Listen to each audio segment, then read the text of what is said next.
Você pode pensar que eu estou inspirado nas eleições de hoje. Não.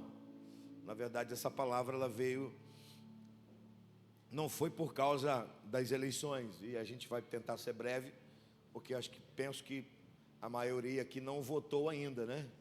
Pelo menos eu e Teia, nós não votamos. Então a maioria não votou. Então eu vou tentar ser breve. Mas esse texto tem assim, parece mesmo ser observado por causa do dia, nosso dia, mas não. Esse texto veio a partir de uma conversa que eu tive com um irmão de nossa igreja. A gente estava dividindo algumas coisas e ele falou algo que eu estava também refletindo com outros colegas, pastores.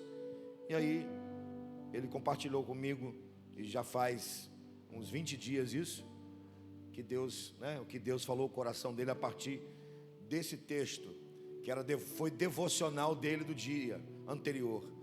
E assim, fiquei feliz por duas razões. Primeiro, porque é muito bom quando, deixa eu abaixar aqui o volume do meu telefone. É muito bom quando a gente compartilha a palavra e a pessoa diz assim: não, esse texto foi a minha devocional de ontem. Irmão, quer alegrar o coração de um pastor? Fala isso. Foi minha devocional de ontem. Foi o texto que eu li ontem na minha devocional. Meu Deus, isso não tem preço, irmão. Então assim, primeira alegria é essa, né? Saber que Deus falou o coração dele pela devocional dele do dia anterior. Significa dizer que naquele dia também Deus falou, né? E que ele leu a palavra. Outra alegria é que de fato a palavra de Deus ela tem um poder incalculável de falar aos nossos corações. Você pode ler o mesmo texto que eu, e não é pelo fato de eu ter um pouquinho de conhecimento de teologia que Deus vai falar mais a mim do que a você, de maneira nenhuma. Você pode ler o mesmo texto que eu leio, eu medito, medito, você medita, e Deus pode falar coisas profundas a você naquele texto que você medita. Então essas duas alegrias, elas são assim incalculáveis. Então a minha motivação foi por causa disso, não por causa do dia de hoje, mas a prova do Senhor for numa manhã de eleições municipais em nosso país. Então vamos à leitura do texto. Eu não vou ler todo o texto para a gente ganhar tempo. Eu vou ler apenas até o versículo 7 e depois a gente explora os outros versículos. Eu vou tentar ser breve. Sucedeu que, tendo Samuel envelhecido, constituiu seus filhos por juízes sobre Israel. E era o nome do seu primogênito Joel e o nome do seu segundo Abias. E foram juízes em Betseba. Porém os seus filhos não andaram perante os caminhos dele. E até para aqui um pouquinho a leitura, e acho interessante que eles não seguiram o caminho dele. Quem? Dele, Samuel. Continua o texto. Antes se inclinaram à avareza e tomaram presentes e perverteram o juízo. Então todos os anciãos de Israel se congregaram e vieram a Samuel a Ramá. E disseram-lhe: eis que já está velho, e os teus filhos não andam pelos teus caminhos. Constitui-nos, pois, agora um rei sobre nós, para que ele nos julgue como tem todas as nações. Porém, essa palavra pareceu mal aos olhos de Samuel, quando disseram: dá-nos um rei para que nos julgue. E Samuel orou ao Senhor. E disse o Senhor a Samuel: ouve a voz do povo em tudo quanto te disser, pois não tem rejeitados a ti, antes a mim tem rejeitado, para que eu não reine sobre ele. Pai, em ação de graças te louvamos pelo pão da tua palavra. Em ação de graças te louvamos pela porção da tua palavra, e pedimos que por ela o Senhor nos fale nesta hora, no nome santo e poderoso de Jesus. Amém e amém. Eu quero falar nessa manhã sobre o governo de Deus. sobre a diferença entre o governo humano e o governo de Deus e qual tem sido a nossa escolha. Na verdade, quero falar sobre a importância do governo de Deus na nossa vida. E hoje, né, é dia de escolhas. Você, se já não fez, vai fazer daqui a pouco a sua escolha para para o prefeito da cidade, para os vereadores, o legislativo, o executivo de nossa cidade. E, na verdade, nós estamos, né, num dia em que estamos fazendo escolha de pessoas que vão governar a nossa cidade. Governo faz parte da nossa vida, nós estamos debaixo de governo. E nós aqui, mais ainda, porque nós temos a consciência que estamos debaixo de um governo eterno. E fazemos parte de um governo eterno. Nós estamos debaixo do governo eterno de Deus e fazemos parte do governo dele. Nós não vamos reinar com Cristo, nós já reinamos com ele. Nós reinamos dentro do seu governo, por meio da igreja de Jesus, que tem a responsabilidade de pregar o evangelho nos dias de hoje. O reino dos céus está entre nós. O reino dos céus se faz presente entre nós, para que a igreja possa então pregar o evangelho de salvação. Então, não tem como, estamos debaixo de governo, vivemos a realidade de um governo, ou de governos. Esse texto, meus irmãos, é um texto que é o início de uma transição. A transição de uma forma de governo para outra forma de governo.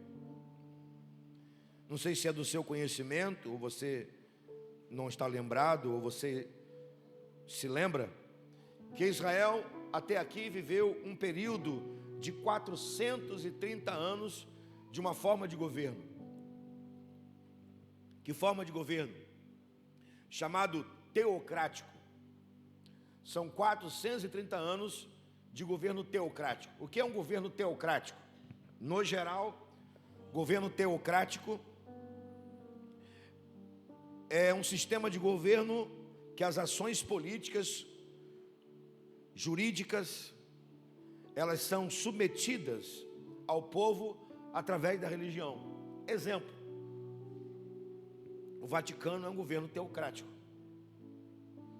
porque é a religião que conduz, né, as ações políticas, jurídicas. Num sentido específico, Israel aqui está debaixo de um governo teocrático, ou seja, Deus governa através de juízes. Então são 430 anos Deus escolhendo juízes para que esses juízes pudessem governar a nação. E você sabe o nome de muitos dos juízes. Podemos citar o exemplo de Baraque, de Sansão, de Jefté. Foram juízes que exerceram os seus mandatos, os seus governos em Israel por 430 anos. E aqui nesse texto, esse texto está dando fim a essa forma de governo. Esse texto é uma transição. A gente precisa pensar bem nessa palavra transição. Transição também faz parte da vida. Transição faz parte da nossa vida. Um dia não estarei mais aqui pastoreando essa igreja. Normal, transição. Um dia, né, vamos pegar o exemplo do que está acontecendo hoje, né? Tem uma pessoa governando a cidade, ela pode ou não governar a cidade por mais 4 anos. Vai ter uma transição. As transições são normais. O grande problema é quando nós não sabemos fazer as transições e submeter as transições. Pessoas passam, princípios não passam, princípios continuam. Governo continua, a forma de governo deve continuar, mas pessoas passam. aqui está tendo uma transição, e essa transição não vai agradar nem a Samuel e nem a Deus, porque essa transição é feita de maneira equivocada, de maneira errada, pela motivação errada. Você percebeu claramente no início da leitura que o povo de Israel está querendo fazer uma transição na perspectiva de olhar para outras nações. Qual o problema de Israel olhar para as outras nações e querer fazer uma transição? É que as outras nações não têm um governo teocrático, é que as outras nações não têm Deus no centro, é que as outras nações não têm a lei de Deus, é que as outras nações não têm o governo de Deus. Esse texto que nós lemos, ele se divide em 4 partes, vou só citar bem rapidamente. A primeira parte é Israel pedindo um rei, a Samuel. A segunda parte é a resposta de Deus à oração de Samuel. A terceira são as exigências de um governo de monarquia ou reinado. E a última parte é quando Deus chama Samuel e diz assim: faz a vontade do povo. Essas são as partes, as 4 partes desse texto, desse capítulo que nós acabamos de ler. Parte dele nós lemos.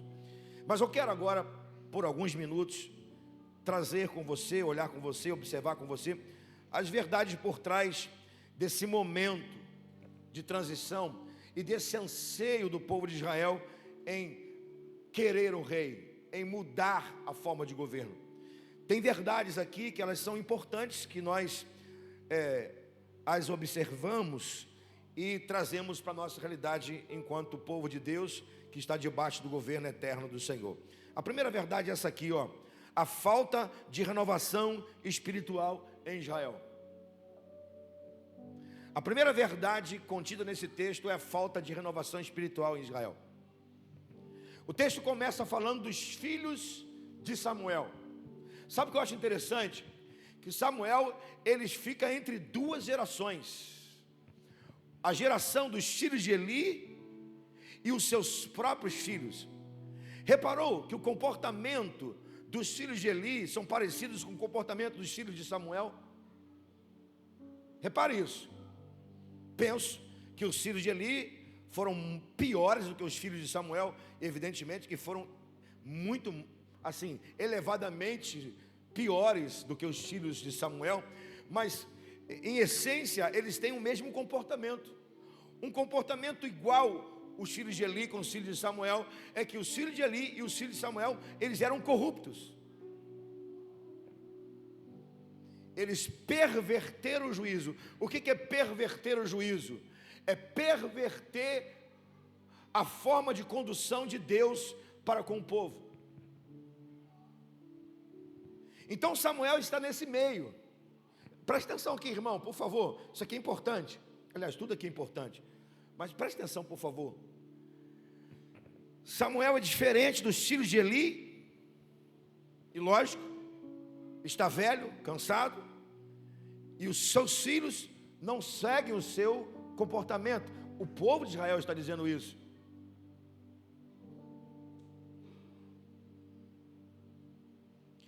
E assim, a Bíblia diz claramente que Eli não foi exemplo para os seus filhos e não soube criar os seus filhos. Está claro no texto. Eli não soube criar os seus filhos. Eli não repreendeu os seus filhos. Mas a Bíblia não diz que Samuel teve o mesmo comportamento de Eli, no que diz respeito à criação dos seus filhos ou errar com os seus filhos. Deu para entender, irmão? A Bíblia diz claramente que Eli não soube repreender os seus filhos. Por isso seus filhos fizeram o que fizeram em Israel. Mas a Bíblia não diz que Samuel errou como pai. Se a Bíblia não diz, a gente não pode dizer que ele errou ou não errou. A Bíblia não diz. É possível que ele tenha errado como pai na criação dos filhos? Sim. Mas é possível também a outra realidade. Que realidade? São os filhos que não seguiram o exemplo do pai. Então nós temos um pai que não soube educar os seus filhos, que não educou os seus filhos na presença do Senhor, e temos um pai, assim acredito, que educou os seus filhos, que ensinou os seus filhos, e sobretudo foi exemplo de caráter para os seus filhos. Porém os seus filhos não quiseram seguir o exemplo do pai. Paciência, acontece exatamente isso em nossos dias, em qualquer tempo. Tem pai que não é exemplo para os seus filhos, mas tem filhos que não seguem o exemplo dos pais.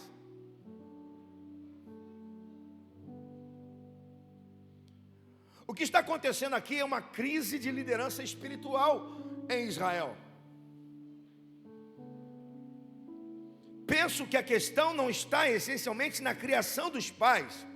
A questão está nos fundamentos e na influência. Na base e na influência.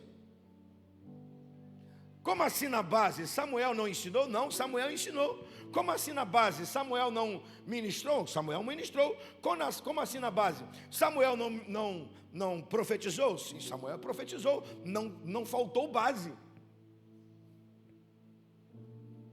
A questão é que tem liderança que não está colocando os pés na base. São os filhos de Samuel.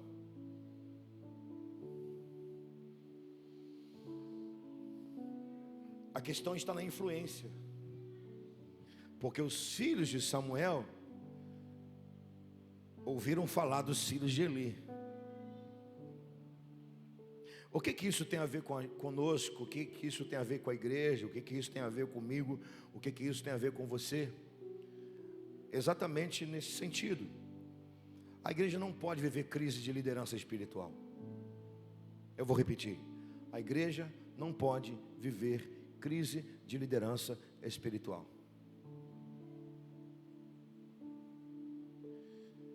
Você não pode ser alguém que coloque o seu pé fora das bases. E você está em um lugar que tem base. E quando eu falo em base, eu falo de quê? Eu falo de palavra, eu falo de devoção, eu falo de exemplo. E não pense que eu estou falando de mim somente. Eu estou falando de gente que está aqui dentro, que tem base. E que é base. Eu estou falando de gente que está aqui dentro, que é referência. E repito, não estou falando de mim e nem do pastor Leonardo somente. A igreja não pode viver assim. A igreja não pode viver sem colocar os pés na base. Nós não podemos, aí independe da idade, nós não podemos viver a influência do lado de fora.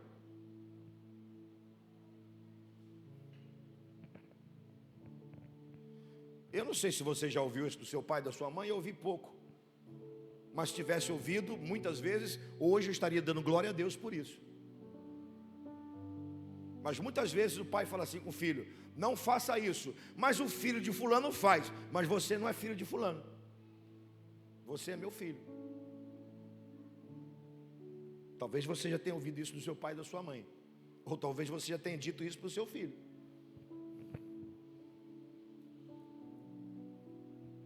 Ah, eu vou fazer isso porque o filho de fulano faz. O filho de fulano faz. Você não vai fazer, porque eu não faço. Seu pai não faz, sua mãe não faz. O que você vai fazer?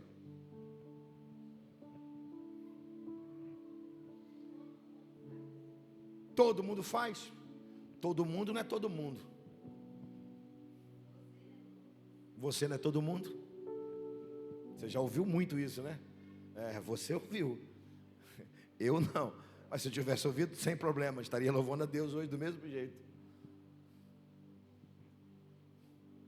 É o que está acontecendo aqui em Israel, irmão. Os filhos de Samuel deixaram de colocar os pés na base, e não faltou base. Estamos falando de Samuel, profeta, sacerdote e juiz. Estamos falando de alguém que tem um altíssimo nível de influência espiritual em Israel. Está escrito no texto. Quando os anciãos vão procurar Samuel, os anciãos estão dizendo assim: os teus filhos não são como você. Então não faltava influência. Meu irmão, você não pode ficar debaixo dessa crise. Você não pode, vou repetir, você não pode colocar os seus pés fora da base. E você não pode ser influenciado por ninguém do lado de fora, ou até mesmo, presta atenção, ou até mesmo dentro da igreja, que não é referência para a sua vida. Se alguém na igreja não for referência espiritual na sua vida, sai de perto dessa pessoa. Estou falando aqui mesmo. Se alguém não tem sido influência espiritual para a sua vida, pelo contrário, se essa pessoa está te levando a ter pensamentos equivocados, a falar aquilo que não deve, sai de perto dessa pessoa, irmão. E procure alguém que ande nos caminhos do Senhor, que não desvie nem para a direita nem para a esquerda, que tenha base espiritual. E procure alguém que você pode, presta atenção aqui, olha aqui para mim. E procure alguém que você possa olhar para ela e dizer assim: esse irmão, essa irmã parece com Cristo. É aqui que eu fico.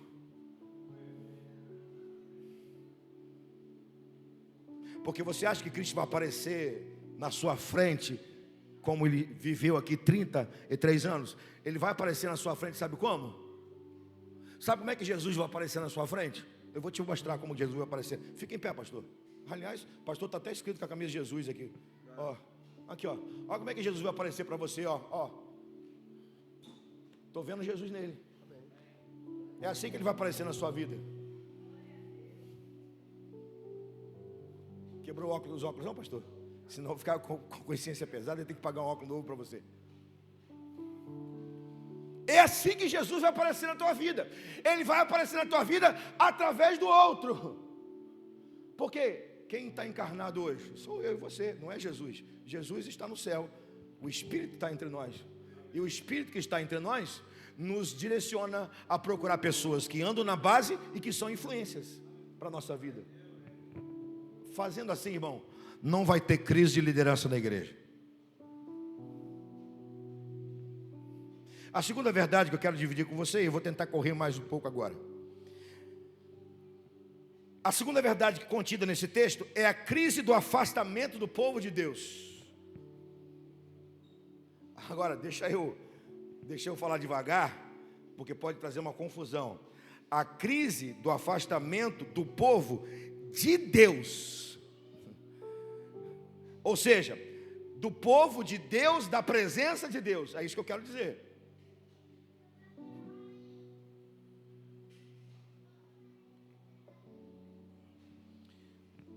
Onde está essa verdade? Essa verdade está contida na resposta da oração de Samuel.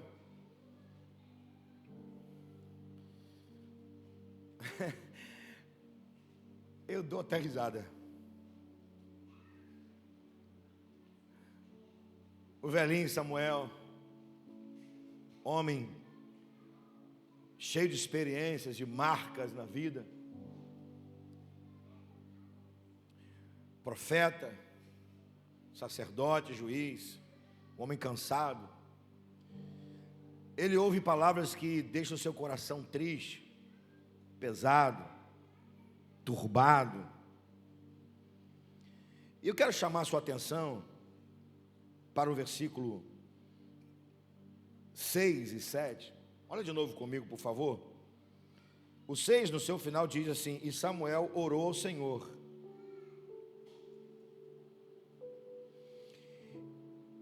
E disse o Senhor a Samuel: ouve a voz do povo em tudo quanto te disser.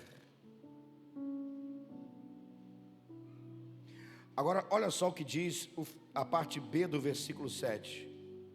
Pois não tem rejeitado a ti, antes a mim tem rejeitado. Sabe o que faz Samuel orar com tristeza? Sabe qual o motivo da oração de Samuel? E é uma oração triste. E deixa eu abrir um parênteses aqui, se é que é um parêntese. Que oração difícil de fazer, irmãos. Que oração difícil de fazer. Que tipo de oração? Quando ao invés da gente pedir a Deus unção, graça, poder, presença do Espírito na igreja, a gente pede a Deus: Deus, conserta o povo, muda o pensamento do povo, muda o pensamento daquele irmão, daquela irmã. Deus, eu estou vendo que tem coisa errada. Fala ao coração do povo.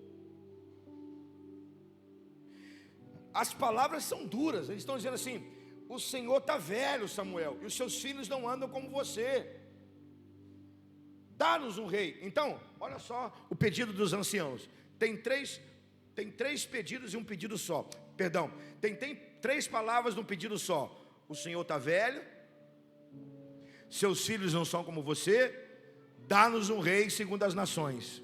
Presta atenção nisso aqui, por favor. De novo, olha o que o povo está falando com Samuel.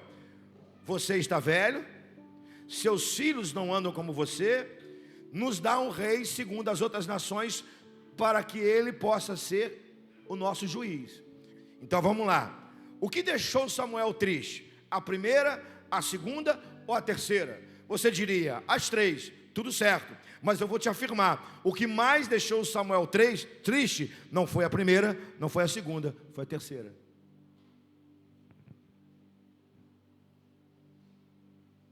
Porque dizer assim, o Senhor está velho, é realidade, ninguém pode fugir da realidade. O povo dizer, os teus filhos não seguem o teu exemplo, realidade. A primeira realidade é a realidade da vida, todo mundo fica velho, não há problema nenhum nisso. E Samuel era uma pessoa bem resolvida, não ia ficar triste quando alguém disse assim, você está velho. Tem gente que entra em crise. Tem gente, se você falar assim, você está velho, não fala isso não. Senão ela vai entrar numa crise de depressão, vai tomar remédio. Mas tem gente que não tem problema nenhum. Samuel é um homem resolvido. Qual o problema de dizer, você está velho? Nenhum, é velho mesmo. Qual o problema de dizer assim, teus filhos não seguem o teu exemplo? É realidade, fazer o quê? Não foi o que ele quis, mas aconteceu. Mas o que deixou Samuel triste é o povo dizer assim, dá um rei para a gente, unge um rei aí, porque nós não queremos mais a forma de governo de Deus. Isso deixou Samuel triste. O que eu vou te falar não está na Bíblia, é o que eu creio. Se o povo falasse assim, Samuel, você está velho, seus filhos não seguem o teu exemplo, ora aí, Samuel, vê se não está na hora de mudar. Pode ter certeza que Samuel não ficaria triste. Sabe o que está acontecendo aqui, gente? A resposta está na palavra de Deus a Samuel. Essa é a resposta. Deus está dizendo assim, Samuel, o problema não é você. O problema deles não é com você, o problema deles é comigo. Aí você pergunta como eu perguntei. Que problema? Deus está dizendo aqui. Qual é o problema que Deus está dizendo para Samuel? O problema não é com você, é comigo. Qual o problema? Que problema é esse? Aí, se você olhar superficialmente, não precisa nem ser superficialmente, se você olhar com calma o texto, você vai chegar à conclusão que o problema é que o povo não queria o mesmo governo. Mas por trás disso tem outro problema, o principal. E o problema não está na forma de governo, o problema está no afastamento.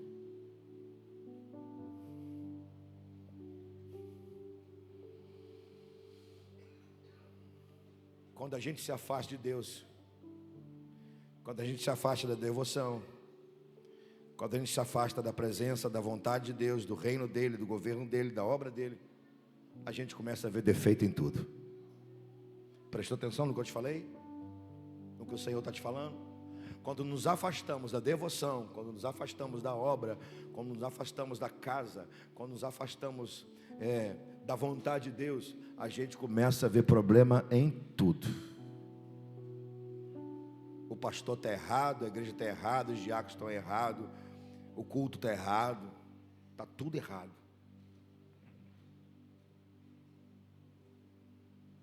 Então o problema de Israel não é deixar de ter um juiz ou não.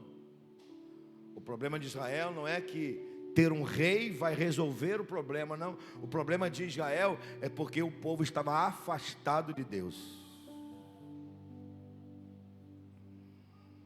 Estamos vivendo um tempo onde muito se fala sobre Deus. Preste atenção nisso. Estamos vivendo um tempo onde muito se fala sobre Deus, mas pouco se vive segundo a sua vontade. E sobretudo, pouco se vive na intimidade com Ele. Fala-se muito em Deus. Hoje então, irmão, o que tem de político falando em Deus, fala-se muito em Deus, mas pouco se vive a sua vontade, e pouquíssimo se vive a intimidade com Ele. Então o nosso problema não é, nosso no geral, não é o governo. O nosso problema é o afastamento. Então quero dizer para você nesta manhã, não corra esse risco. Não se afaste de Deus. Não se afaste da devoção a Deus. Não se afaste da obra de Deus. Não se afaste da casa de Deus. Fazendo assim, você pode ter certeza que você não vai ter dificuldade nenhuma em entender que o Espírito Santo está no controle e no governo da igreja, e você vai se submeter a isso sem problema nenhum, sem crise nenhuma. Amém, gente? A terceira verdade contida no texto. A terceira verdade contida no texto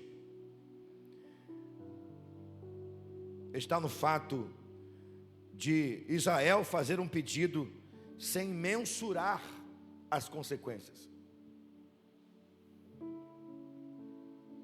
E quem fala isso não é o povo, evidentemente que o povo não está mensurando, é Deus. Eu não vou ler tudo para a gente ganhar tempo. Eu só vou dizer para você quantas implicações Deus aqui estabelece. São 7 implicações. E uma delas, deixa eu escolher pelo menos uma aqui. Deixa eu ler o versículo 13. Leia comigo o versículo 13, por favor. E tomarás vossas filhas para perfumistas, cozinheiras e padeiras, e tomará o melhor de vossa terra, das vossas vinhas, dos vossos olivais, e os dará aos seus criados. Isso aqui são implicações de um governo que não é teocrático, de uma monarquia, de um rei. São implicações que o povo não estava mensurando. Israel estava escolhendo o rei, porque as outras nações têm. A tal da inveja é um negócio muito sério. É como se, de repente, alguém reunisse aí e dissesse assim: pastor, vamos fazer com que a nossa igreja passe a ser assim agora? Vamos ter culto assim, vamos ter culto de libertação feito dessa forma. Para aí, nós oramos para isso, nós buscamos a Deus para saber se é assim, e sobretudo, a palavra diz isso. É isso que está acontecendo em Israel. O povo está querendo o rei, mas não está mensurando se isso é de Deus ou não, se é a vontade de Deus ou não. Agora deixa eu te falar uma coisa, se eu disser a você que tudo isso que está aqui não tem nada errado, e vou além. Segundo o texto de Deuteronômio, capítulo 17, versículo 14 e 15, Deus já tinha dito que Israel teria rei. E isso é contraditório? Não, não é. Se você ler Deuteronômio, capítulo 17, versículo 14 e 15, você vai ver que Deus já falava 400 anos antes que Israel teria um rei. Mas assim, é contraditório, pastor? Não é. Porque o problema aqui não está nas implicações de um governo monarca ou de um rei. Onde é o problema então, pastor? O problema é quem vai sentar no trono. O problema não são as implicações de um governo monarca. O problema é quem será o monarca.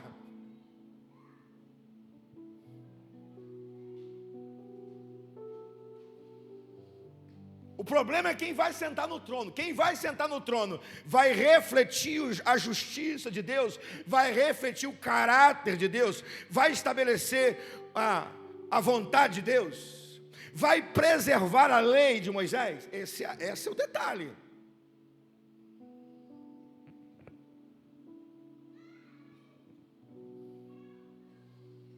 A grande verdade, meus irmãos, é que muitas vezes nós queremos pedir as coisas a Deus sem perceber que o nosso pedido, ele tem implicações, sobretudo implicações humanas, mexe com as questões humanas, e nós não podemos correr esse risco.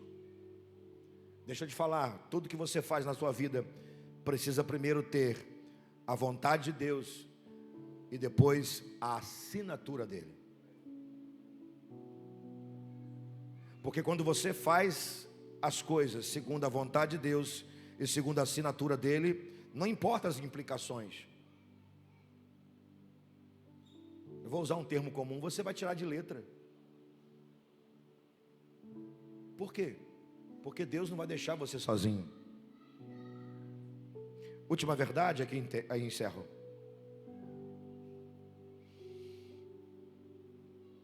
A última verdade contida nesse texto é que Israel deixa de ver a vontade soberana de Deus e passa a experimentar a vontade permissiva de Deus. Vou repetir. Israel deixa de viver a vontade soberana de Deus e passa a experimentar e a viver a vontade permissiva de Deus. Eu faço questão de ler com você o que o texto diz.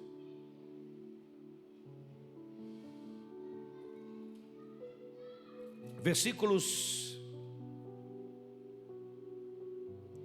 21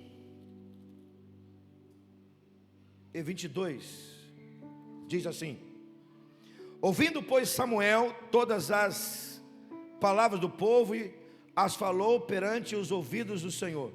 Então o Senhor disse a Samuel: dai ouvido à sua voz, constitui-lhes um rei.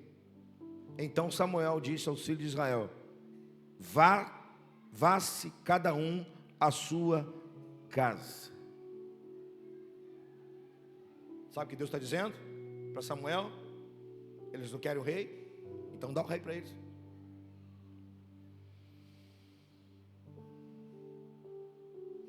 Então nós podemos chamar isso de vontade permissiva de Deus. E você deve estar perguntando: pastor, qual a diferença entre vontade permissiva e vontade soberana? Antes de responder essa pergunta, eu quero dizer que a vontade permissiva, ela tem dois lados.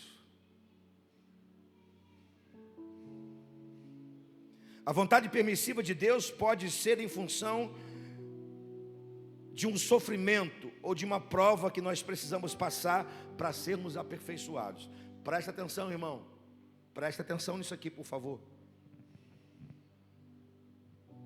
O primeiro viés da vontade permissiva de Deus é que Deus pode permitir que você passe por uma prova, por um sofrimento.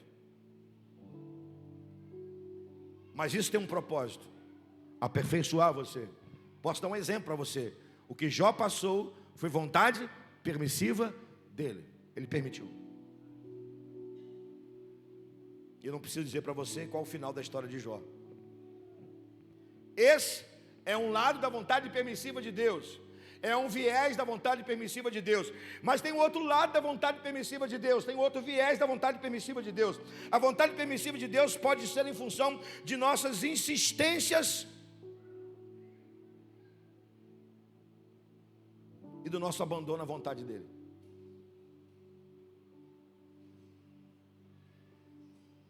Qual você acha que o povo estava escolhendo? Qual vontade permissiva o povo estava se submetendo? Ou melhor, qual é a vontade permissiva que começaria a vigorar a partir desse momento? A primeira ou a segunda? A segunda, é claro que é a segunda.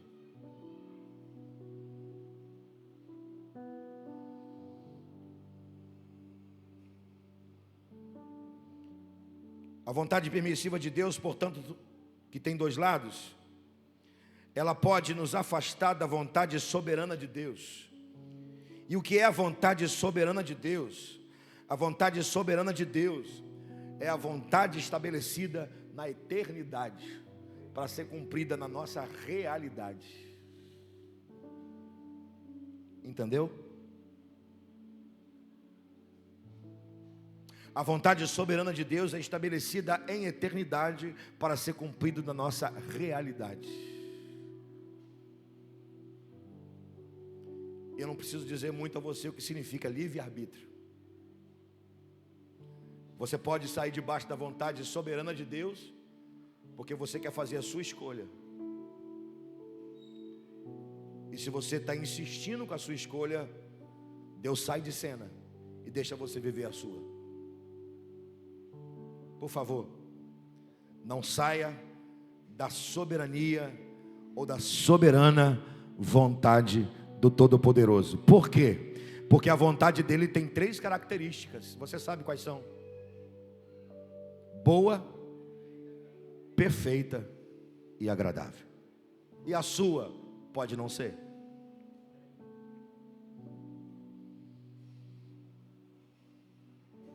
Eu vou concluir essa mensagem voltando ao texto como um todo, porque o que está acontecendo nesse texto, como já falei, é uma transição de governo. E a partir desse momento, em que cada um vai para a sua casa, cada ancião vai para a sua casa, Samuel vai se submeter ao que Deus mandou fazer. E o que vai acontecer aqui nos próximos 80 anos é o espelho do que está acontecendo aqui nesse capítulo.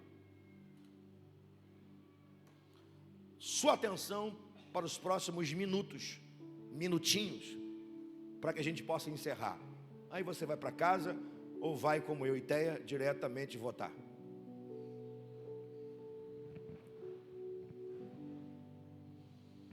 O que está acontecendo nesse capítulo 8 vai se tornar um espelho do que vai acontecer nos próximos 80 anos à frente.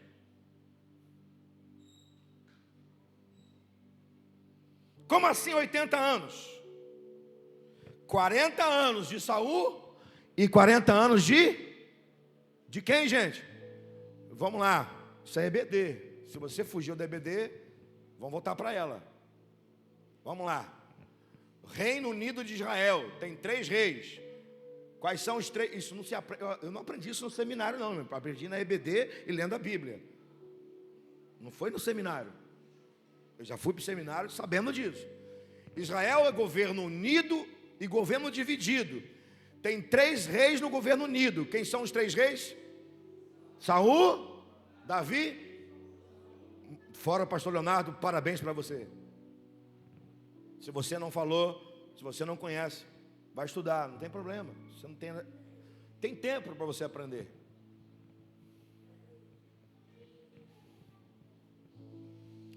Os próximos 80 anos é o espelho desse texto, desse momento. 40 anos de Saul e 40 anos de Davi. Agora vamos lá. Como são os 40 anos de Saul? Diga comigo. Vamos lá, gente, diga comigo. Os 40 anos do reinado de Saul significa a vontade do povo. Ok? Vamos lá. Diz bem forte. Os 40 anos de Davi é o reflexo de um governo segundo o coração. Muito bem para você ter completado a frase.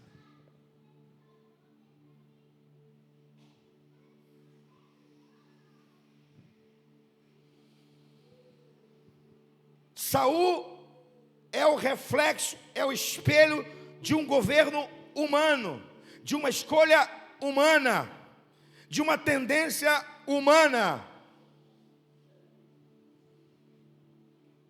E quando o homem está no centro, Deus não pode governar segundo a sua vontade. Então, na sua casa, quem tem que governar é Deus, não você. Você é mordomo. Na igreja, quem governa não é o pastor, é o Espírito Santo.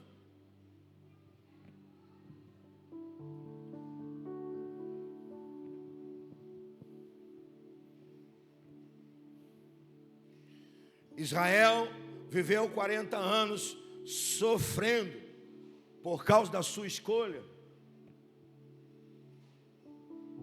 40 anos depois, Israel estava enterrando Davi e chorando com medo. Aqui eu estou terminando a minha mensagem.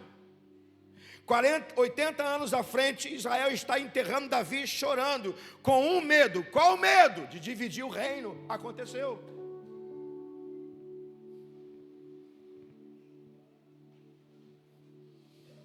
Como dizem por aí que o mundo não dá volta, capota, não sei se essa é verdade, mas como que as coisas acontecem?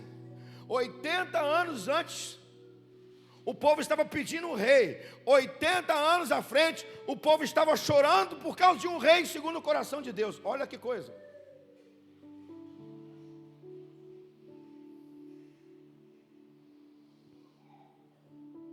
Nós não podemos errar, irmãos.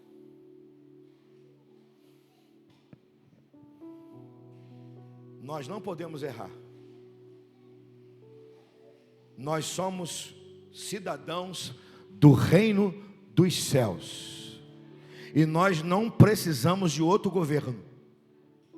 Nós não precisamos de outro rei. Nós não precisamos de outros princípios. Nós não precisamos de outra lei. O que nós precisamos? O que nós precisamos é vivermos verdadeiramente como cidadãos do reino dos céus. É isso que precisamos. Amém, meus irmãos? Glória a Deus. Fique em pé, vamos orar.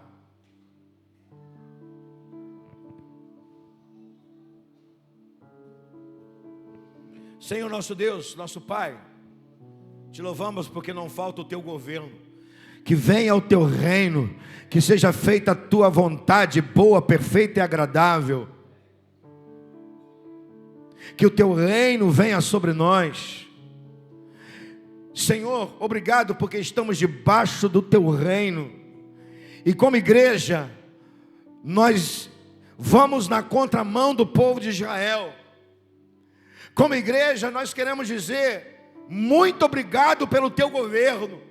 Nós aceitamos o teu governo, nós nos submetemos ao teu governo, nós aceitamos a tua lei, nós nos submetemos à tua lei, nós aceitamos os teus princípios, nos submetemos aos teus princípios,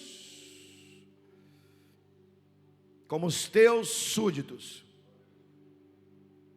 nos alegramos com o teu reinado e nos entregamos ao teu senhorio. Reina entre nós. Nos submetemos ao teu senhorio, Deus, e nos comprometemos a dar-te glória, honra e louvor, porque cremos que o trono celeste está ocupado pelo Senhor e não falta governo sobre nossa vida. Aproveitamos esse momento e oramos por nossa cidade, pelo nosso país.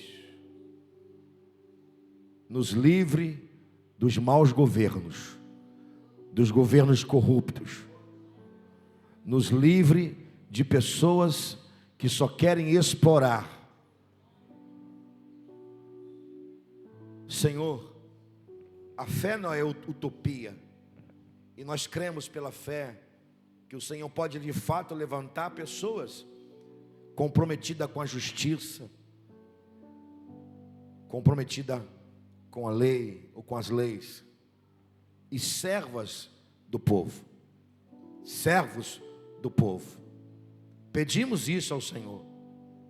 Mas ainda que falte governo entre os homens, nós queremos te dizer nesta manhã que não falta o teu governo na nossa vida, e por isso nós te adoramos, te louvamos, te bendizemos, no nome de Jesus. Amém e amém.